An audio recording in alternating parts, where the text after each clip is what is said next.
வணக்கம், நான் உங்கள் அமுதா சுந்தர், அக்குபஞ்சர் மற்றும் ஆல்டர்னேட் தெரபிஸ்ட். ஃப்ரெண்ட்ஸ், இன்றைக்கி வீடியோவில் நம்மள எல்லாருமே ஆல்மோஸ்ட் ஃபேஸ் பண்ணுற ஒரு ப்ராப்ளம், அதுலேயும் முக்கியமாக ஒரு 30 வயதுலேருந்து அதுக்கப்புறமா ஒரு 70 வயது வரைக்குமே இருக்கிறவங்களுக்கு ஏற்படக்கூடிய ஒரு ரொம்ப முக்கியமான பிரச்சனை. ஆனால் இன்றைக்கி நிறைய டீனேஜர்ஸ்கிட்டையுமே இருக்குது. பட் முக்கியமாக இந்த பிரச்சனை பார்க்குறது 30 வயதுலேருந்து ரொம்ப அதிகமாக பார்க்குறோம். அதுலேயும் 40 to 50 இந்த பிரச்சனை பெரிய பிரதானமாக இருக்குது. ஸோ அது என்னன்னு பார்த்தோம்னா, நம்ம நைட்டு பார்க்குறோம், படுக்கும்போது ஒரு 20 நிமிஷம் எல்லோரும் ஒரு ஆடி தூங்கிடுவோம். அது வரைக்கும் கொஞ்சம் டிஸ்டர்ப்டாக கால் கையை நம்ம ஆட்டுவோம். ஆனால் நிறைய பேர் நீங்கள் அவதிப்படுறீங்களா, நீங்கள் எக்ஸ்பீரியன்ஸ் பண்ணியிருக்கீங்களான்னு பாருங்கள். ஒரு நடுராத்திரியில் ஒரு 1 மணி இல்லை 2 மணி, அந்த 3 மணி, அந்த 2 ஹவர்ஸ்க்குள்ளே தான் திடீர்னு நம்ம மிழிச்சிட்டோம், நம்ம எழுந்திரிச்சிட்டோம் அப்படின்னா, அதுக்கப்புறம் பார்க்கும்போது நம்மளுக்கு கால் மட்டும் நம்ம இப்படியே உழைச்சிட்டே இருப்போம். கால் அப்படியே ஆட்டுவோம், இங்கிட்டு திருப்புவோம், இப்படி திருப்புவோம். ஏதோ கால் ஏதோ நம்னஸ் ஆகிற மாதிரி இருக்கும். பாதம் அப்படின்னு நான் சொல்லவே இல்லை, பாத எரிச்சல், பாத நம்னஸ், அதெல்லாம் வேற ஒரு ரூட் காஸ். ஸோ இது ஒரு மாதிரி காலே போட்டு உலட்டிக்கிட்டே இருப்போம். நம்ம அதை ஒரு ரெஸ்ட்லெஸ் லெக்குன்னு கூட நம்ம சொல்லலாம். கால் ஒரு இடத்துல இருக்கவே இருக்காது, அதனால தூக்கமே ஒரு மாதிரி டிஸ்டர்ப்டாக இருக்க மாதிரி இருக்கும். அப்போ நம்ம எல்லோரும் இதை எப்படி பார்க்குறோம் அப்படின்னா, இது ஒரு கால் பிரச்சனை, இது எனக்கு ஒரு ரத்த ஓட்ட பிரச்சனை, ஸோ கால் வலிக்குது, கால் உழையுது, இந்த மாதிரி நம்ம நிறைய சொல்ல கேட்டிருப்போம். ஆனால் ஃப்ரெண்ட்ஸ், இதுக்கு முக்கியமான பிரச்சனை கால் இல்லை, இதோட பிரச்சனை நம்மளுடைய மூளையில் இருக்குது அப்படின்னு சொல்கிறாங்க. ஸோ இது உண்மை. இதுக்கு நிறைய ரிசர்ச் இருக்குது, நிறைய பேப்பர்ஸ் இருக்குது. இப்போது இந்த கால் பிரச்சனை, அதாவது கால் உளைச்சல் அப்படின்னு இப்படி பண்ணிட்டு ரொம்ப ரெஸ்ட்லெஸ்ஸாக இருக்கிற அந்த ஒரு ப்ராப்ளம் மூளை சம்மந்தப்பட்டது. ஸோ அந்த மூளை சம்மந்தப்பட்டதுன்னா என்ன, மூளையில் பிரச்சனையாக இல்லை. ஸோ நம்மளுக்கு டோப்பமைன் சுரப்பு இருக்குது இல்லையா, அதுக்குன்னு ஒரு சர்க்கேடியன் ரிதம் இருக்குது. ஸோ அந்த ரிதம் படி அது போய் இறங்கி ஃப்ளோ ஆகி வரணும். ஸோ ஆனால் அந்த நடுராத்திரியில் அந்த டோப்பமைனோட சுரப்பு ரொம்ப ஒரு சிலருக்கு லோ ஆகுது. அதனால தான் அதை பேலன்ஸ் பண்ணுறதுக்கு அந்த ஒரு சிக்னல் வர்றதுனால, நியூரான்ஸ் வழியாக, நரம்புகள் வழியாக அந்த ஒரு சிக்னல்ஸ் வர்றதுனால நம்ம அந்த மாதிரி காலை போட்டு உலட்டிகிட்டே இருக்கோம் அப்படின்னு சொல்கிறாங்க. ஸோ அப்போது அந்த டோப்பமைன் சுரப்பு குறைவதற்கு அந்த நடுராத்திரியில் பொதுவாக என்ன காரணங்கள் நம்ம உடம்புல இருந்தால் அந்த மாதிரி இரவு நம்ம எல்லாருக்கும் தெரியும். இன்றைக்கி எல்லோரும் நிறையா வீடியோஸ் பார்க்குறோம். ஸோ நடுராத்திரியில் அதுவும் அக்குபஞ்சரில் பார்த்தோம் அப்படின்னா லிவரோட டைமு, ஸோ அது டாக்ஸின் பாடியிலேருந்து ரிலீஸ் ஆகிற அது எல்லாமே க்ரோத் ஹார்மோன் ஜென்ரேட் ஆகி இதெல்லாம் சரி பண்ணி டாக்ஸின் வெளியேற்றுற ஒரு டைம். அது மட்டும் இல்லை, நம்மளோட மூளை கழிவுகளும் வெளியேற்றப்பட வேண்டிய ஒரு டைம் அப்படின்னு இன்றைக்கி எல்லாருக்குமே தெரியுது அந்த விஷயம். ஸோ அப்படி பண்ணுறப்போ அந்த டோப்பமைன் சுரப்பு குறைவாக இருக்கிறதுனால இந்த பிரச்சனை வருதுன்னா, அதற்கு காரணம் ஒரு நம்மளோட மூளை ஒரு பேட்ரின்னு வச்சுக்கோங்க. ஸோ அதை கரெக்டாக இயக்கி இந்த டோப்பமைனை கரெக்டாக வரணும் அப்படின்னா முக்கியமான சில சத்துக்கள் தேவைப்படுது. அந்த சத்துக்கள் நம்ம உடம்புலேருந்து வெளியேற்றப்பட்டு நம்மளுக்கு இல்லாததுனால தான் இந்த பிரச்சனை வருது. ஸோ அதில் முக்கியமான டாப் மோஸ்ட் இந்த டோப்பமைன் நல்லா சுரக்கிறதுக்குரிய அந்த ஒரு டாப் மோஸ்ட் விஷயம் என்னன்னு பார்த்தா அயன். So number 1 ion. அயனை ஒரு பாசிட்டிவ்னு எடுத்துக்கோங்களேன். ஒரு பேட்ரிக்கு 2 சைடு இருக்கும், ஒரு பாசிட்டிவ் அண்ட் நெகட்டிவ். ஸோ இப்போது அயன் மட்டும் இல்லை, காப்பர் அப்படிங்கிற ஒரு விஷயம், ஒரு ட்ரேஸ் மினரல்ஸும் நம்மளுக்கு தேவைப்படுது. இந்த காப்பரும் இந்த அயனும் இருந்தால் தான் நம்மளோட அந்த மூளை, அந்த பேட்ரி நல்லா ஒர்க் ஆகும். ஸோ இப்போது மூளை ஒர்க் ஆகணும்னா மூளை ஒரு தனிப்பட்ட விஷயம் இல்லை, அதற்கு சம்மந்தப்பட்டது. அதை இயக்கிறதுக்கு ஒரு மோட்டர், இந்த மாதிரி நிறையா ஒரு ஃபேக்ட்ரி மாதிரி, ஒரு பேட்ரி மாதிரி யோசிச்சிட்டிங்கன்னா அதோட கனெக்ட் ஆகிருக்கிற நிறையா மெக்கானிசம்ஸ். இன்னொன்று பார்த்தோம் அப்படின்னா நிறையா ப்ளக்ஸ் போகணும் அண்ட் அதை இயக்கிற மோட்டார் வேணும். ஸோ இந்த மாதிரி நிறையா விஷயங்கள் இருக்குது. ஸோ அப்போ அந்த மாதிரி ஒரு இமேஜினேஷனில் அதற்கு தேவையான மோட்டாரான இன்னொரு விஷயம் என்ன சொல்கிறாங்கன்னா B1. ஸோ B1 வைட்டமின் தான் நம்மளோட நியூரான்ஸோட கண்டக்ஷனுக்கு ரொம்ப முக்கியம். ஸோ அந்த B1 வைட்டமின் நம்ம உடம்புல குறைவாக இருக்கிறதுனாலையும் இந்த பிரச்சனை வருது. சரியாக சிக்னல்ஸ் பாஸ் பண்ணப்படலை. இந்த டோப்பமைன் சுரப்பு நல்லா சுரக்கிறதுக்கு இந்த ஒரு B1 வைட்டமின்ஸும் நம்மளுக்கு ரொம்ப தேவையாக இருக்குது அப்படின்னு சொல்கிறாங்க.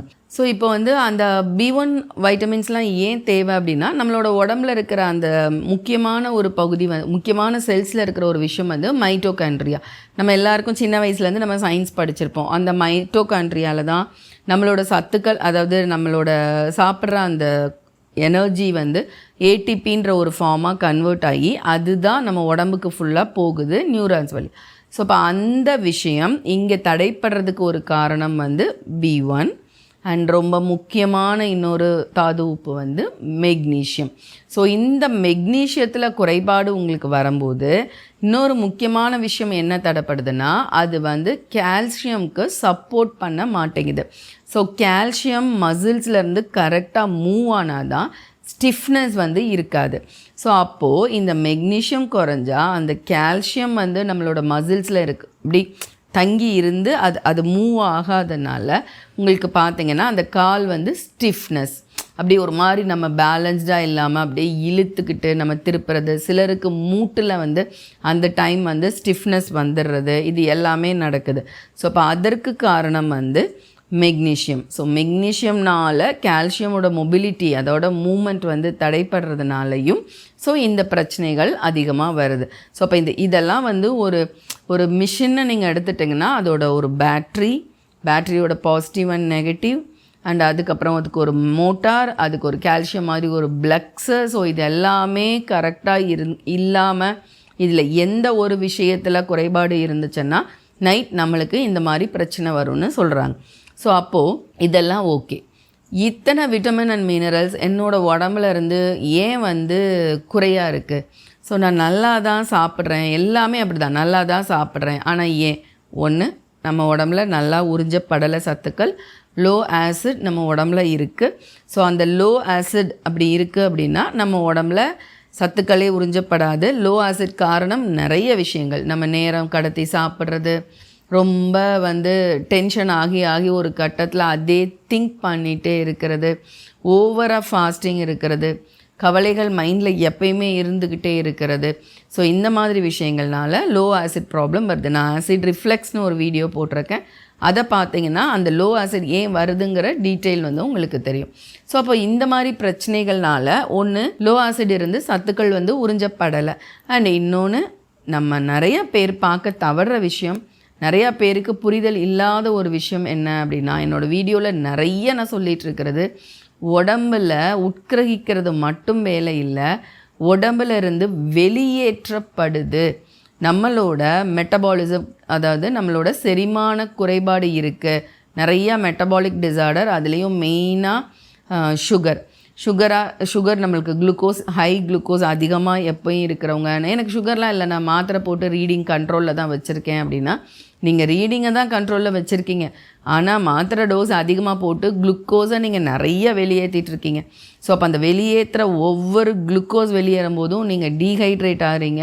ஸோ அதோடு சேர்ந்து நிறையா சத்துக்கள் வெளியேற்றப்படுது அப்படிங்கிறது தான் உண்மை. ஸோ இந்த ஒரு பிரச்சனைக்கு அதிகமான கார்போஹைட்ரேட், அதிகமான இனிப்புகள், அதிகமான ஸ்டார்ச், இந்த மூணும் செய்கிற ஒரு வேலை தான் இந்த அதிகப்படியான வெளியேற்றப்படுதல். தேவையான தாது உப்புகளும் வைட்டமின்ஸும் நம்ம உடம்புல இருந்து வெளியேற்றப்படுறதுக்குரிய காரணம் வந்து இந்த அதிகமான கார்போஹைட்ரேட் தான். ஸோ ஸ்டார்ச் அண்ட் ஸ்வீட்ஸ் எல்லாமே அஃப்கோர்ஸ் எல்லாம் குளுக்கோஸ் ஏடிபியாக தான் கன்வெர்ட் ஆகுது. ஸோ அந்த விஷயங்கள் எல்லாமே அண்ட் புரதங்களை நம்ம ரொம்ப குறைவாக சேர்த்துக்கிறது, இதுதான் இந்த பிரச்சனைக்கு காரணம். ஸோ அப்போது உங்களுக்கு இந்த மாதிரி கால் உளைச்சல் இருக்குது அப்படின்னா உங்கள் மருத்துவரை அணுகி உங்களோட டயட்டை வந்து பேலன்ஸ் பண்ணி கார்போஹைட்ரேட் மெட்டபாலிசம் கரெக்டாக இருக்கணும் அப்படின்னா அதுக்கு என்ன பண்ணணும்னு உங்கள் டயட்டீஷியன்கிட்ட கேளுங்க. முக்கியமாக என்னோடய சைட்லேருந்து இந்த பிரச்சனை இருக்குன்னா நைட் சாப்பிட்டதுக்கப்புறம் கண்டிப்பாக நீங்கள் வாக்கிங் போகிறது ரொம்ப அவசியம். ஏன்னா அட்லீஸ்ட் நைட்டு உணவாவது கரெக்டாக அப்சர்ப்ஷன் நடந்து கார்போஹைட்ரேட் மெட்டபாலிசம் கரெக்டாக இருக்குன்னா இந்த பிரச்சனையை ஒரு 70% தவிர்க்கலாம். இருந்தாலும் பகலெல்லாம் அந்த விஷயம் நம்மக்கிட்ட நடக்கும்போது நிறையா விட்டமின் அண்ட் மினரல்ஸ் வெளியேறின விஷயத்தை நம்ம பேலன்ஸ் பண்ணியே ஆகணும். ஸோ நைட் சாப்பிட்டதுக்கப்புறம் கண்டிப்பாக வாக்கிங் போங்க. அதுக்கப்புறம் நீங்கள் முக்கியமாக இந்த B1 சத்துக்கள் நிறைய இருக்கிறது பொதுவாக ஈரலில் இருக்குது, மீனில் இருக்குது. அதோட இப்போ நான் வெஜிடேரியனில் எடுக்கணும், ரொம்ப ஈஸியாக எடுக்கணும்னா 2 விதைகளில் அருமையாக இருக்குது.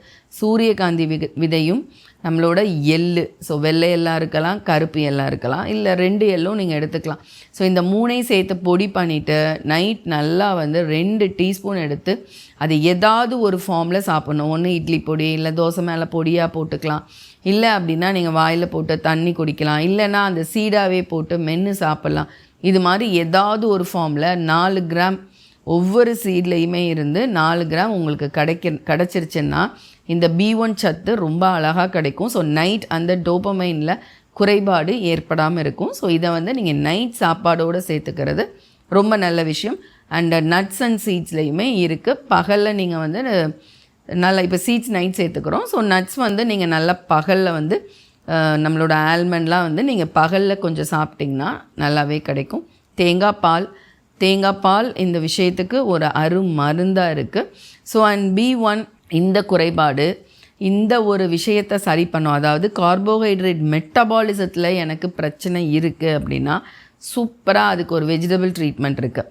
என்னென்னா பீர்க்கங்காய் தான். ஸோ ஒரு 11 மணி டு 12 மணிக்குள்ளே ஒரு அரை பீர்க்கங்காய் தோலோட கொட்டையோட அடித்து அதில் 1/4 லெமன், அதாவது 1/4 லெமன் தோலோட கொட்டையோடு போட்டு அந்த பீர்க்கங்காயோட அடித்து உப்பு, மிளகு, மஞ்சத்தூள் சேர்த்து போட்டு அடித்து வடிகட்டி குடிச்சிட்டு வாங்க. ஸோ இந்த ஒரு பீர்க்கங்காய் வந்து நம்மளோட நிணநீர் மண்டலத்துக்குரிய ஒரு காய்கறி வைத்தியம். ரொம்ப அருமையாக கார்போஹைட்ரேட் மெட்டபாலிசத்துக்கு இது ரொம்ப சூப்பராக ஹெல்ப் பண்ணுது. ஸோ அதன் மூலமாக உங்கள் உடம்புல இருந்து B1 வெளியேறதை வந்து உங்களால் நல்லாவே தடுக்க முடியும். அண்ட் மெக்னீஷியம் குறைபாடு இருக்குது அப்படின்னா நல்லா நீங்கள் வந்து நிறையா மெக்னீஷியம் உள்ள உணவுகளை நீங்கள் கூகுள் பண்ணுங்கள். அதில் மெயினாக வாழைப்பழத்தில் நல்லாவே இருக்குது. பொட்டாசியம் அதிகமாக இருந்தாலும் அதில் மெக்னீஷியம் இருக்குது. அண்ட் நான் சொன்ன விதைகள்லையும் நிறையா இருக்குது. ஸோ மெக்னீஷியம் இருந்தால் மட்டுமே நீங்கள் எடுக்கிற எந்த ஒரு கால்சியமும் மூவ் ஆகும். ஸோ கால்சியத்துக்குன்னு தனியாக நீங்கள் எதுவும் இதுக்குன்னு உடனே பால் குடிக்கிறேன், நட்ஸ் சாப்பிட்றேன், டேட்ஸ் சாப்பிட்றேன்னு பெருசாக செய்ய வேணாம். நான் எல்லாருக்கும் ஆல்மோஸ்ட் கால்சியம் உடம்புல இப்போது இருக்க தான் செய்யுது, நல்லா தான் சாப்பிட்றோம். பட் அது வந்து அது வந்து மூவ் ஆக மாட்டேங்குது. ஸோ அது கரெக்டாக தேவையான இடங்களுக்கு போக மாட்டேங்குது. ஸோ அதுக்கு கண்டிப்பாக இந்த மெக்னீஷியம் வந்து தேவைப்படுது. அண்ட் காப்பரும் இது இப்போ சொன்ன எல்லா உணவுகள், அதாவது மீன், இந்த மாதிரி லிவர், அப்புறம் நம்மளோட கொட்டைகள், நான் சொன்ன சன்ஃப்ளவர்லேயுமே நிறைய காப்பர் வந்து இருக்குது. ஸோ அதுவும் நீங்கள் எடுத்துக்கோங்க. ஸோ அயன் அஸ் யூஷுவல் தெரியும், கருவேப்பிலை. ஸோ அயன் நல்லா வேணும்னா அந்த பீர்க்கங்காய் கூட நீங்கள் ஒரு 20 கருவேப்பிலையும் சேர்த்து போட்டு அடிச்சிங்கனாலே அந்த லெமன் வைட்டமின் C இருந்தால் தான் அது அப்சர்வ் ஆகுங்கிறதுனால தான் நம்ம லெமன் சேர்த்து ஆட் பண்ணுறோம். ஸோ அது கூட சேர்த்து கருவேப்பிலையும் நீங்கள் ஆட் பண்ணிக்கலாம். ஸோ ஃப்ரெண்ட்ஸ், நான் என்னோடய ஒவ்வொரு சீரீஸ்லையுமே பயோசால்ட் அப்படிங்கிற ஒரு விஷயத்தை நான் இப்போது இன்ட்ரடியூஸ் பண்ணிகிட்ருக்கேன். ஏன் அப்படின்னா எல்லாராலையும் நிறைய ஹோம் ரெமெடிஸ் எடுக்க முடியறது இல்லை. நான் இப்போ வந்து ஏதோ ஹாஸ்டலில் இருக்கேன், ஏதோ ஒரு இந்த மாதிரி சில விஷயங்கள் வாங்க முடியாத இடத்துல இருக்கேன், செஞ்சு சாப்பிட முடியாத இடத்துல இருக்கேன், ரெமெடிஸ்லாம் அப்படின்னு சொல்கிறவங்க நிறையா பேர். ஸோ அப்போ அவங்களுக்காக தான் பயோசால்ட். அது ஒரு பெரிய மருந்து இல்லை, அதுக்கு பெரிய கன்சல்டேஷன் தேவை கிடையாது. ஸோ அதனால நான் ஆல்ரெடி சில பயோசால்ட்ஸ் சொல்லிகிட்ருக்கேன். ஸோ அதே மாதிரி இதுக்கு ரொம்ப யூஸ் ஆகிற ஒரு பயோசால்ட் 2 இருக்குது. ஒன்று ஃபெரம் பாஸ்பரஸ். இது பார்த்திங்க அப்படின்னா இது பயோசால்ட்டாகவே கிடைக்கும். ஃபெரம் பாஸ்பரஸ் 6Xன்னு இருக்கும். இன்னொன்று வந்து மெக்னீஷியம் பாஸ்பரஸ் அப்படின்னு கிடைக்கும். ஸோ இப்போ இந்த 2மே 3 வேளையுமே சாப்பிட்றதுக்கு முன்னாடி 2 மாத்திரை ஒவ்வொருதுலேயும் இருந்து எடுத்து சப்பி சாப்பிட்லாம். ஜஸ்ட் ஒரு மாதத்தில் 10 நாள் மட்டும் சாப்பிட்டுட்டு நீங்கள் நிறுத்திட்டு அடுத்த மாதம் ஒரு 10 நாள் நீங்கள் எடுத்துக்கலாம். ஆனால் இதை எடுத்துக்கிறதுக்கு இன்னும் உங்களுக்கு முறையாக உங்களை பற்றி கன்சல்ட் பண்ணணும் அப்படின்னா நீங்கள் உங்களோட ஹோமியோபதி மருத்துவர் உங்கள் வீட்டுக்கு பக்கத்தில் இருக்கிறவங்கள அணுகி கூட நீங்கள் கேட்கலாம். அண்ட் அப்படி இல்லைன்னா முறையாக இன்னும் கன்சல்டேஷன் கேட்டுட்டு எடுத்துக்கலாம் அப்படின்னா ஸ்க்ரீனில் தெரிகிற வாட்ஸ்அப் நம்பருக்கு டெக்ஸ்ட் பண்ணி நீங்கள் எங்ககிட்ட அப்பாயின்மெண்ட் வாங்கிட்டு நீங்கள் எங்ககிட்டையும் கன்சல்டேஷன் பேசிக்கலாம். ஸோ பேசிவிட்டு இந்த ஹோமியோபதி அந்த பயோசால்ட், டிஷ்யூ சால்ட் உங்களுக்கு தேவையா, எந்த டோஸில் எடுக்கலாமா, நான் வேறு என்னென்ன மெடிசன்ஸ்லாம் எடுத்துகிட்ருக்கேன் அப்படிங்கிறதெல்லாம் ஷேர் பண்ணிவிட்டு கூட நீங்கள் அது உங்கள் ஏரியாவில் இருக்கிற ஹோமியோபதி ஷாப்பில் நீங்கள் வாங்கிக்கலாம். ஏன்னா இது வந்து மருந்து கிடையாது, இது ஒரு டிஷ்யூ சால்ட்டு தான். ஸோ எல்லோரும் அந்த 12 சால்ட்டு நம்ம உடம்புல எல்லா இடத்துலையும் இருக்குது. ஸோ அந்த 12 சால்ட்டுடைய இம்பேலன்ஸ் தான் நிறைய பிரச்சனைகளுக்கு காரணமாக இருக்குது. அப்படிங்கிறதோட அடிப்படையில் தான் இந்த 12 வகையான சால்ட்டும் ஒவ்வொரு பிரச்சனைகளுக்கும் உதவி பண்ணுது. ஸோ இதை வந்து நீங்கள் ஒரு அடிஷ்னலாக ஹோம் ரெமெடிஸோடு சேர்த்தும் எடுக்கலாம். ஹோம் ரெமெடிஸ் மட்டுமே நான் ட்ரை பண்ணுறனாலும் நீங்கள் இந்த வெஜிடபிள் ட்ரீட்மெண்ட் மட்டுமே எடுக்கலாம். ஸோ ஃப்ரெண்ட்ஸ், பிலீவ் பண்ணுங்கள், இந்த 7 days மட்டும் நீங்கள் இந்த ரெமெடிஸ் ஃபாலோ பண்ணுங்கள். லைக் சீட்ஸ் மட்டும் கூட எடுத்து இந்த நான் சொன்ன பீர்க்கங்காயம் வந்து நீங்கள் எடுத்துக்கோங்க. ஸோ இந்த ஒரு மெத்தட் நீங்கள் ஃபாலோ பண்ணுங்கள். B1 நிறைந்த உணவுகள், மெக்னீஷியம் நிறைந்த உணவுகளை நிறைய சேர்த்துக்கோங்க. அப்போவே 7 நாளுக்கு அப்புறம் நீங்கள் ஃபீல் பண்ணுவீங்க, உங்களோட அந்த காலை போட்டு அப்படியே தேய்ச்சிட்டே இருக்கிற ஒரு பிரச்சனை, ஏதோ பண்ணுது காலை அப்படின்னு சொல்லி நம்ம ஆட்டிக்கிட்டே இருக்கிறோம் அப்படின்னு அந்த நடுராத்திரி முழிச்சு அப்படின்னா நீங்கள் வந்து அந்த 8ஆவது நாள் உங்களால் நல்ல டிஃப்ரென்ஸை பார்க்க முடியும். இது சின்ன பிள்ளையில் விளையாட்டாக கூட நம்ம சொல்லியிருப்போம், நிறையா படத்தில் கூட பார்த்துருப்போம். பாரு கால் விரலாம் ஆட்டிகிட்டே இருப்பான், தூங்குறானான்னு பார்ப்போம் என்ன அப்படின்னு சொல்லிலாம் நம்ம யோசிச்சுட்டு கேட்போம் விளையாட்டாக பேசுகிறது உண்டு. ஸோ அது எல்லாமே இதுதான், நம்மளோட கால் அப்படின்றது இரவு நம்ம தூங்கினதுக்கு அப்புறம் அதோட உணர்வுகள், அதை செய்ய சொல்கிற விஷயங்கள் எல்லாமே நம்மளோட மூளையில் இருந்து தான் நடக்குது. ஸோ அதனால தான் நம்ம முழிச்சிருக்கானான்னு டெஸ்ட் பண்ணி பார்ப்போம். இப்போ பாரு விரல ஆட்டுவான், காலை ஆட்டுவான் அப்படின்லாம் நிறைய விளையாட்டாக நம்ம படங்கள் எல்லாம் பார்க்குறது உண்டு. ஸோ அது எல்லாமே இதோட அடிப்படையில் தான். ஸோ ஃப்ரெண்ட்ஸ், ரொம்ப சின்ன விஷயமா இருந்தாலும் அந்த இரவு நடக்கிற விஷயம் தானே அப்படின்னு நீங்கள் ரொம்ப ஈஸியாக விடாதீங்க. ஸோ நிறையா பேருக்கு அந்த டெப்ளிஷன், உடம்புலேருந்து அந்த வெளியேற பிரச்சனையை கவனிக்காமல் விடுறது தான் பெரிய பெரிய பிரச்சனைகளுக்கு போய் விடுது. அதுக்கப்புறம் வந்து நீஸ் வந்து டைட் ஆயிடுது, அப்புறம் கால் பாதத்தில் வந்து ஆங்கிளில் வந்து வீக்கங்கள் வருது. ஸோ இது எல்லாமே வந்து இரத்த ஓட்ட குறைபாடு தான். ஸோ அதனால கண்டிப்பாக இந்த மாதிரி நைட் ரொம்ப உளைச்சலாக இருக்குது, தூக்கம் வரலைன்னா என்னென்னு கவனித்து சில ரெமெடிஸை ட்ரை பண்ணுங்கள். நிறைய பேருக்கு இந்த பிரச்சனை இருக்குது. உங்கள் ஃப்ரெண்ட்ஸ் அண்ட் ரிலேட்டிவ்ஸ் எல்லாருக்குமே ஷேர் பண்ணுங்கள். நீங்களும் இன்னும் என்னோடய சேனலை சப்ஸ்கிரைப் பண்ணலைன்னா சப்ஸ்கிரைப் பண்ணிக்கோங்க. மற்றொரு உபயோகமான வீடியோவில் சந்திக்கிறேன். நன்றி, வணக்கம்.